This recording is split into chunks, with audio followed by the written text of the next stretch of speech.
Hello, and welcome to the We Are PoWEr podcast. If this is your first time here, the We Are PoWEr podcast is the podcast for you, your career, and your life. We release an episode every single Monday with listeners in over 60 countries worldwide, where you'll hear personal life stories, top-notch industry advice, and key leadership insight from amazing role models. As We Are PoWEr is the umbrella brand to Northern Power Women Awards, which celebrates hundreds of female role models and advocates every year. This is where you can hear stories from all of our awards alumni and stay up to date with everything MPW Awards and We Are PoWEr.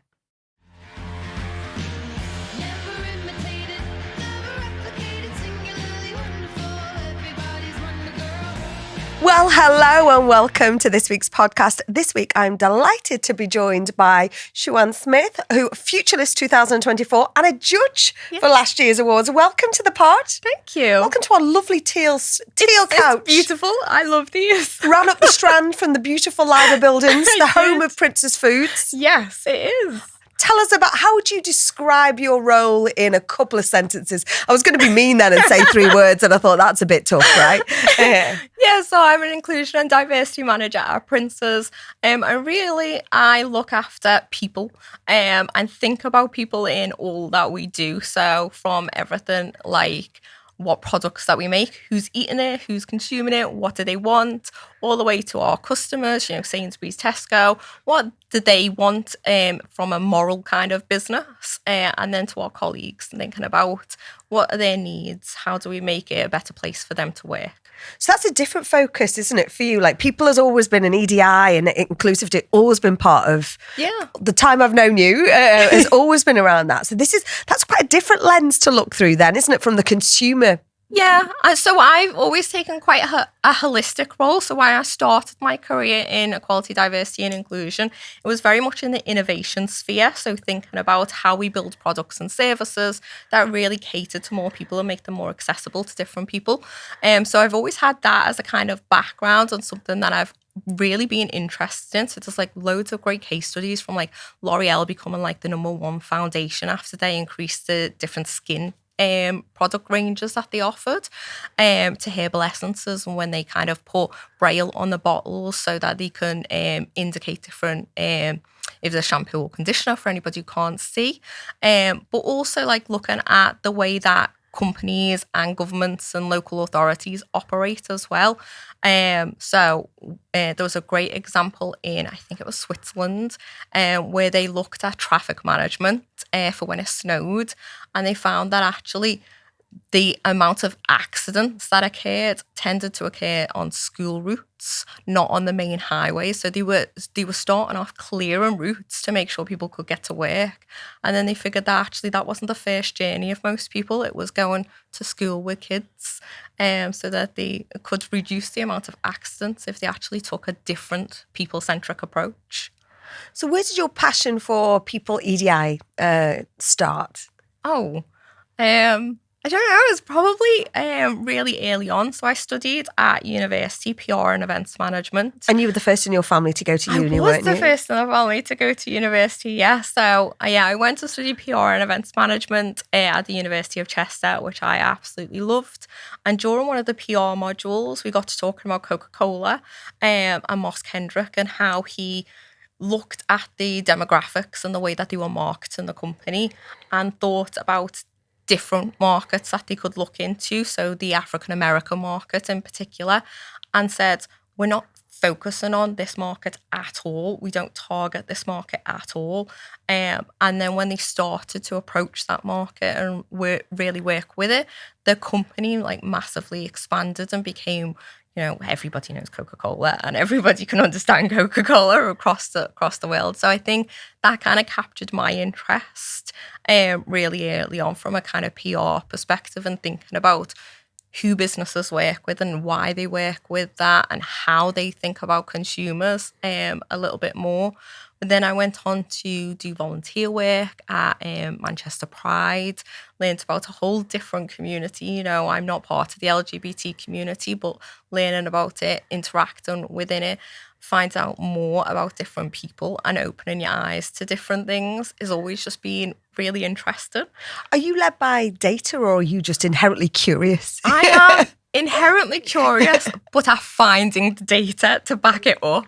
I will usually come with a theory or what I think might be the case, and then I will do exploration. And last year I finished my master's degree.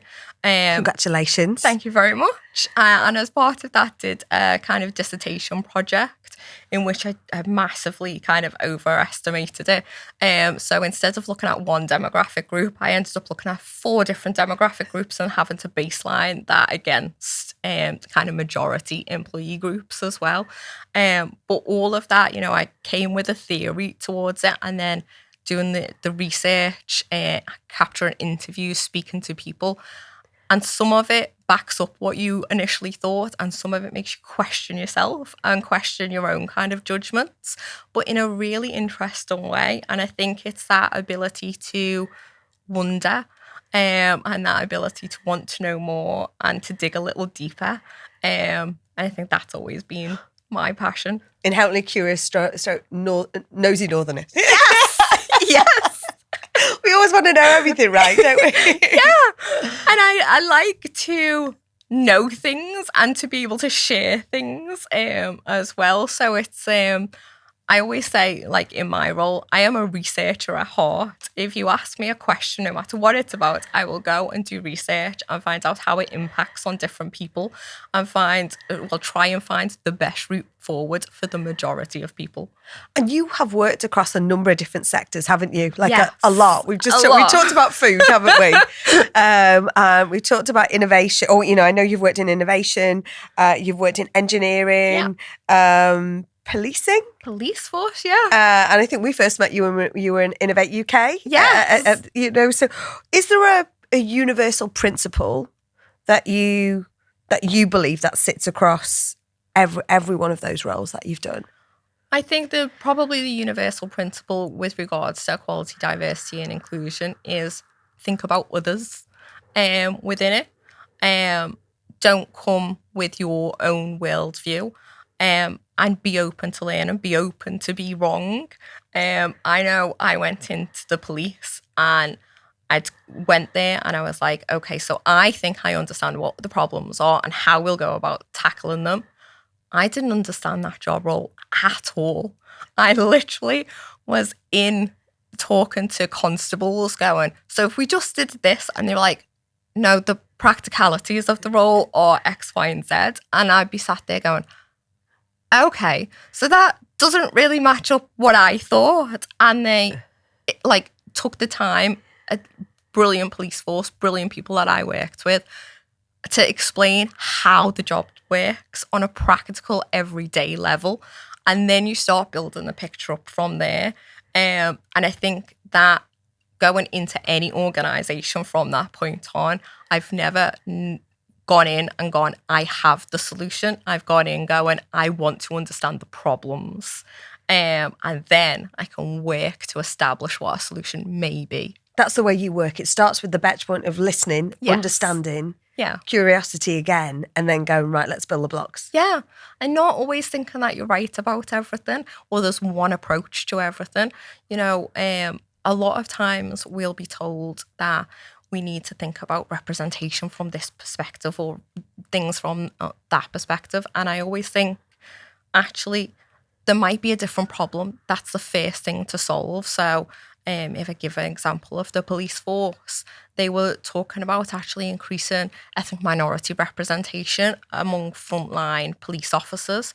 But inherently, there's a problem with trust within that community with the police.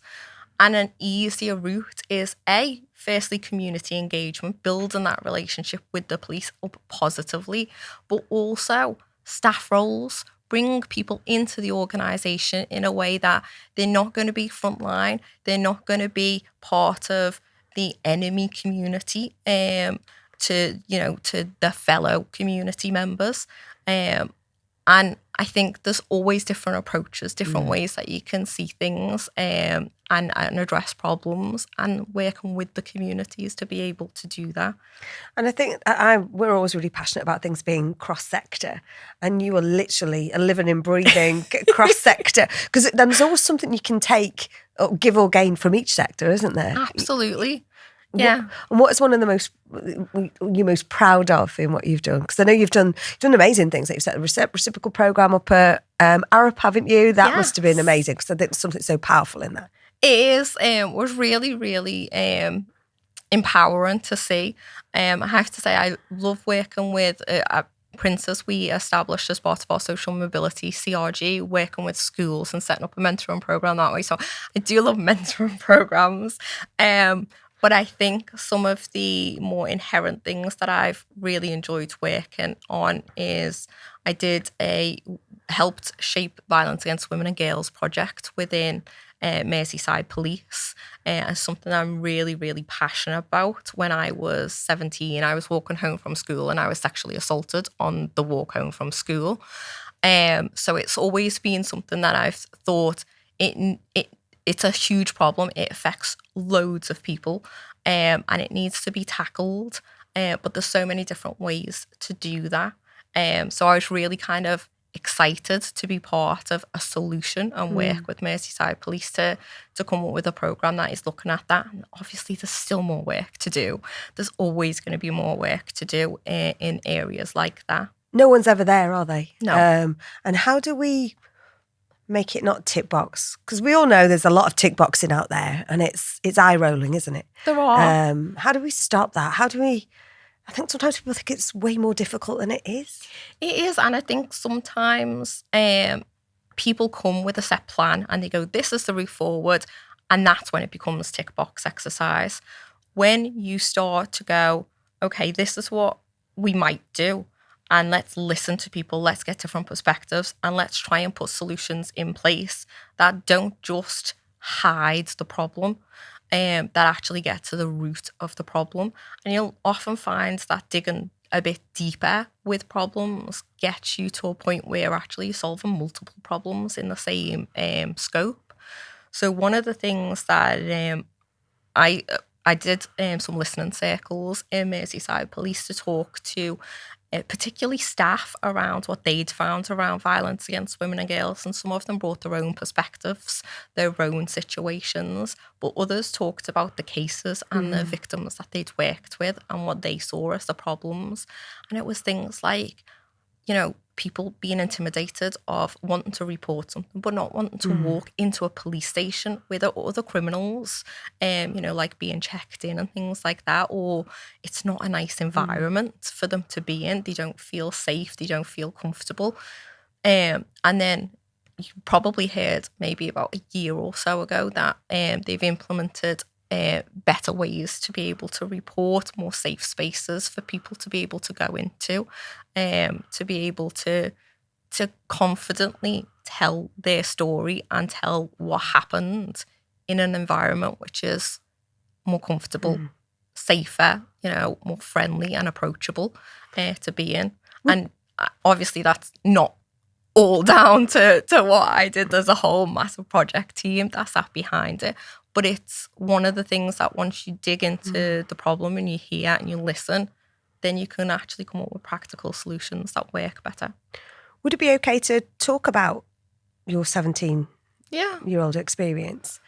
What happened, and how did you cope and survive? Yeah, so it was, I was 17, as I said. I was walking home from school. I left a bit later because I was actually going to wait for friends. And then I decided I wouldn't wait for them because they were going to be a bit longer in a rehearsal. So I'd left school around 4:00 and I was walking home along a main road. But that just happened to kind of side on to a park area.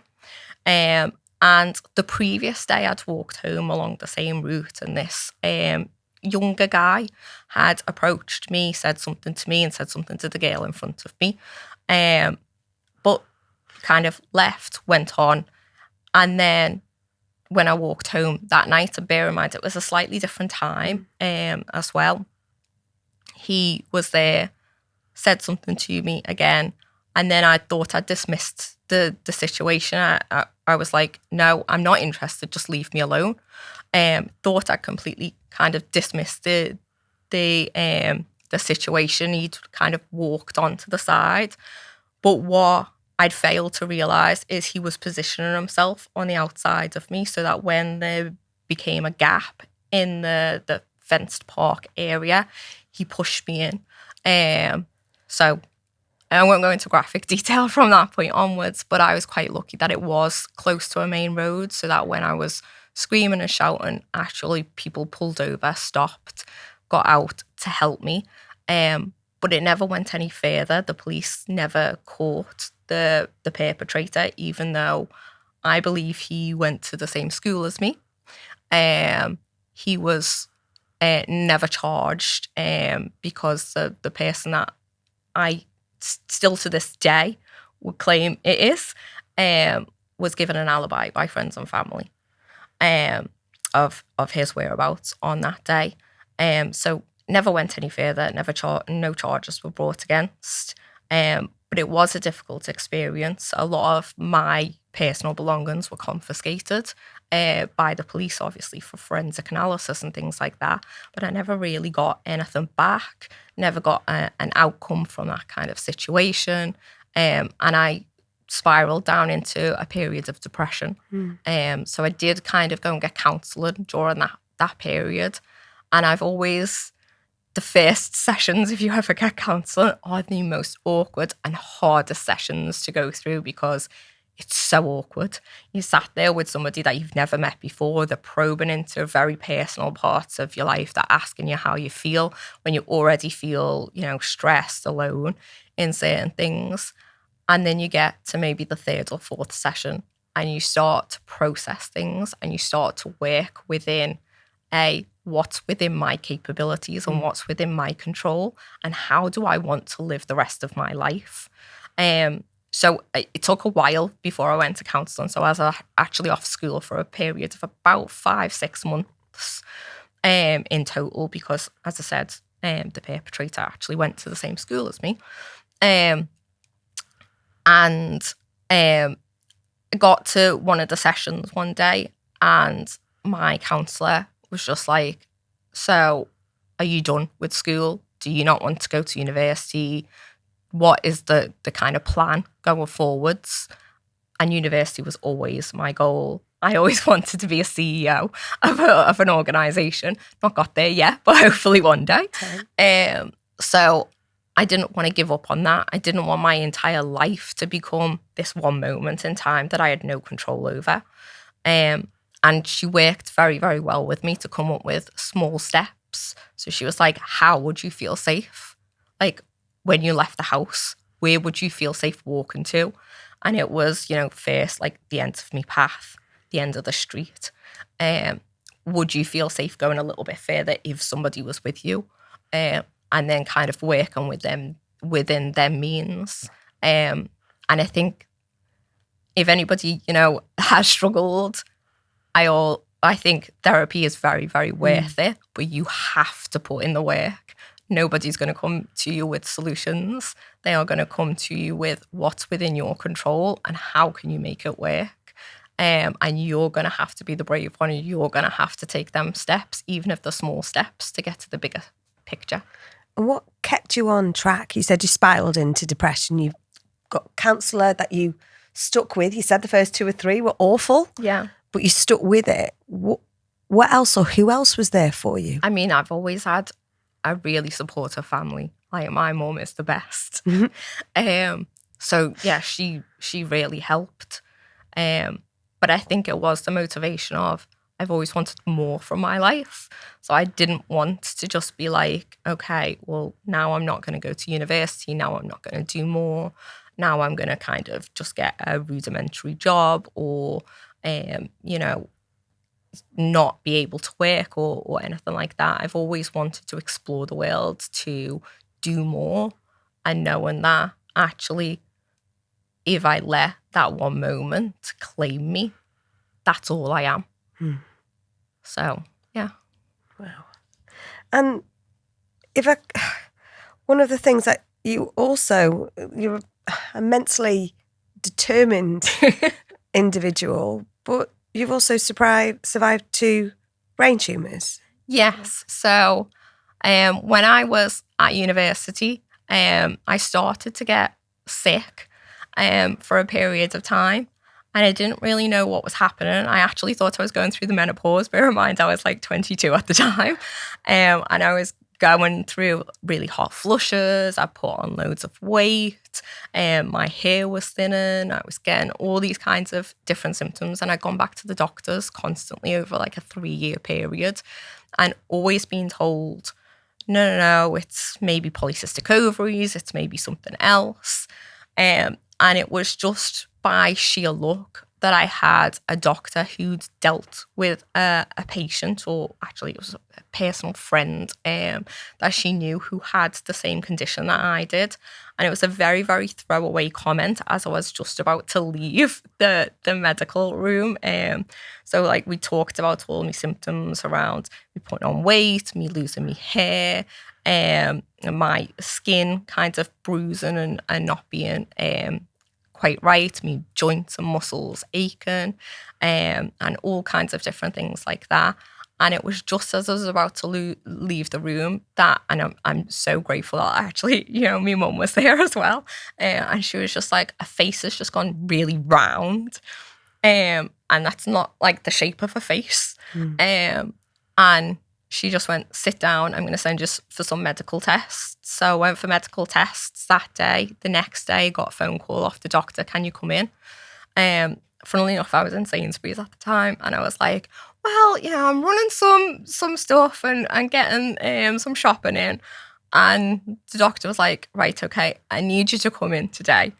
And if I'm not here, because I might go on my lunch, I'm going to leave a packet at reception, and I need you to like read it, take your time with it, and then go and follow my instructions. So I was like, okay, I'll probably be there then in about an hour and a half. Turned up an hour and a half later and went to the reception desk, and she was like, yeah, the doctor's just stayed to see you, go right through. And she was like, your test results indicate that you might have Cushing's disease. Now Cushing's disease is quite rare, probably a lot of people haven't heard of it, but it affects your cortisol levels, and it can be brought about by a number of different things. So it can be overuse of kind of steroids, that's something that you're doing to yourself, or it can be brought about by a tumour in one of 3 different areas. I had a pituitary tumour, which is right at the front part of your brain, controls quite a lot of your body's hormones. They diagnosed me with that, which actually I got told I had a pituitary tumour on the day of my graduation. So had possibly the worst graduation day ever. And then about a month later, I went in to have it removed. But by the time that I had it removed, for anybody who doesn't know, Cushing's is a bit of a progressive disease, and whilst it is treatable and whilst the tumour is benign, if it's not treated, if it's not cured, then actually it can lead to you dying. And usually that's within about a 4-year period of your symptoms occurring. I was at probably about the 3.5 year period at the time that actually I was diagnosed. As I said, I've been going to the doctors back and forth for about 3 years with all kinds of symptoms. And at the point that I was treated, I couldn't really walk. I'd lost all kind of muscles. My hair was ridiculously thin. I'd put on absolute tons of weight as a result of it. So I still got problems with like joints and muscle weakness and energy levels at times, but I've worked hard to try and overcome all of the other aspects. How have you done that? How have you worked hard? Because this seems like some pretty serious, fundamental, scary stuff that you've lived with. Yeah, I mean, obviously, my neurosurgeon was brilliant because he removed the tumour the first time. I had a period of 4 or 5 years where it was all okay, and then it did reoccur, and then he removed it the second time. At that point, he wanted to take more preventative measures, so to do radiotherapy on me, but I couldn't get funding to preserve my fertility if I went down that route. So he opted not to. I'm very, very fortunate that it hasn't reoccurred to date. So hopefully it won't. But as I said, it's you put on a lot of weight. You have a lot of issues kind of throughout your body. So diet, exercise, making sure that I'm conscious of, my energy levels and what I can and can't do. I'm making sure that I'm taking the correct medication. So I religiously stick to my doctor's appointments for this. I'm not the best with other things. But with my endocrine specialist, I stick to his appointments every 6 months to make sure that I've had all my bloods taken, to make sure it's getting monitored in the correct way. If they tell me that I need to take this tablet for the next 3 months, I will religiously take it and make sure. Who holds you to account when you have in that moment? You think, I can't do all that. Your mum. Well, no, actually. So she gets on my back probably about the smaller medical things. So, like you haven't scheduled in your dentist appointment or things like that. Whereas my endocrine, my tablets, anything like that with regards to the bigger one, I've always just kind of gone, I need to do this myself. I need to make sure that I'm following this religiously because it was such a hard place for me to be in. And, I talked about counselling before. I actually had a period of counselling when I was diagnosed the first time because my physical appearance had changed so much from what it used to be when I was like a teenager. And I really couldn't cope with this. So aside from the fact that, I was having problems walking, my legs were constantly aching to the point where I'd wake up in the middle of the night screaming in agony. And I've got actual scars all over the majority of my my body, and things like my hair was falling out. But it was the physical aspects of the changes that I saw to my body, that really impacted me because they're the only things most people see. They're the only things most people judge you on. You don't see what might be happening inside your body. And things that you can and can't control. So, when I put on lots of weight, you constantly get criticised for, she must not be eating right. She's lazy. She's not doing enough exercise. And I, when I'd gone back to the doctors, I was saying to them, I'm going to the gym.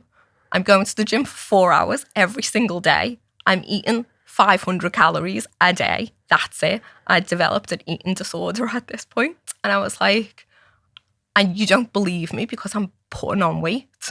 You don't believe what I'm telling you. But literally, I'm not eating right. I'm over-exercising. And one of the first things my endocrine specialist said when I had kind of joint meeting with my neurologist, he was like, you need to stop exercising. You are tearing your muscles apart and you're doing all kinds of damage to your joints right now. And he was like, that's not going to help you in the long run. How have you stayed so positive? And focused, actually. The determination focus that I see from you is boundless. I think, you've just got to, get on with things. No one's going to save you. You've got to save yourself.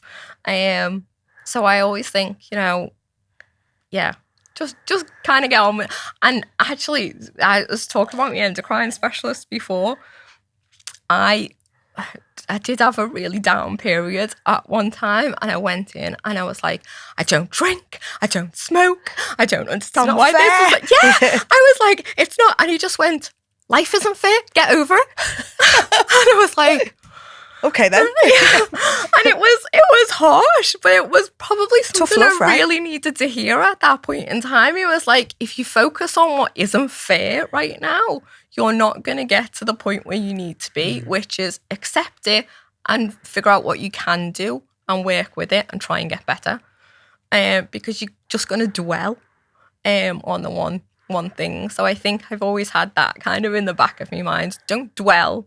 Deal with the situation and think about what's next. Think about what's in your control, what you can manage, what you can do.